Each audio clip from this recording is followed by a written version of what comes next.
সরকারি চাকরিতে কোটা সংস্কার আন্দোলনের মধ্যে ব্যাপক সংঘাত সহিংসতার পর ধীরে ধীরে পরিস্থিতি স্বাভাবিক হয়ে আসছে।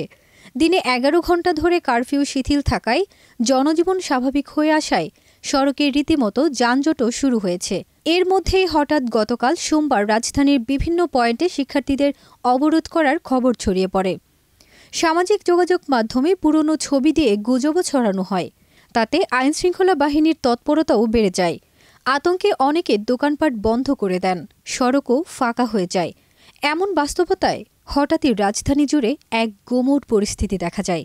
অবশ্য গতকাল রাজধানীর অন্তত ৭টি পয়েন্টে সড়কে নেমে বিক্ষোভ করার চেষ্টা করেন শিক্ষার্থীরা। কোটা সংস্কারের দাবিতে আন্দোলনের অংশ হিসেবে মাঠে নামার চেষ্টা করেন তারা। এর মধ্যে মিরপুর ইসিবি চত্বরে লাঠিচার্জ করে পুলিশ তাদের উঠিয়ে দেয়। এছাড়া সায়েন্স ল্যাব এলাকা, পল্টন প্রেস ক্লাব, ধানমন্ডির জিগাতলা, রামপুরা, মিরপুর ২ ও ভাটারা এলাকায় শিক্ষার্থীরা জড়ো হওয়ার চেষ্টা করলে পুলিশ তাদের ধাওয়া দিয়ে সরিয়ে দেয়। সন্দেহভাজন হিসেবে এসব এলাকা থেকে আটক করা হয় শতাধিক ব্যক্তিকে। কোটা সংস্কার আন্দোলনের ৬ সমন্বয়ক ডিবির নিরাপত্তা হেফাজতে থাকা অবস্থায় কর্মসূচি প্রত্যাহারের ঘোষণা দেন। রোববার রাতে এই ঘোষণা আসার পর বাইরে থাকা অন্য কয়েক সমন্বয়ক তা প্রত্যাখ্যান করে গতকাল সারা দেশে বিক্ষোভ ও প্রতিবাদ সমাবেশের ঘোষণা করেন।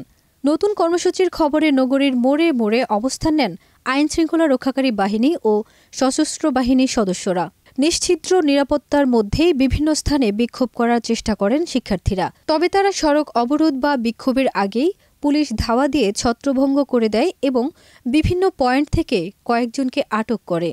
ফারজানা নিকিতা, দেশ রূপান্তর।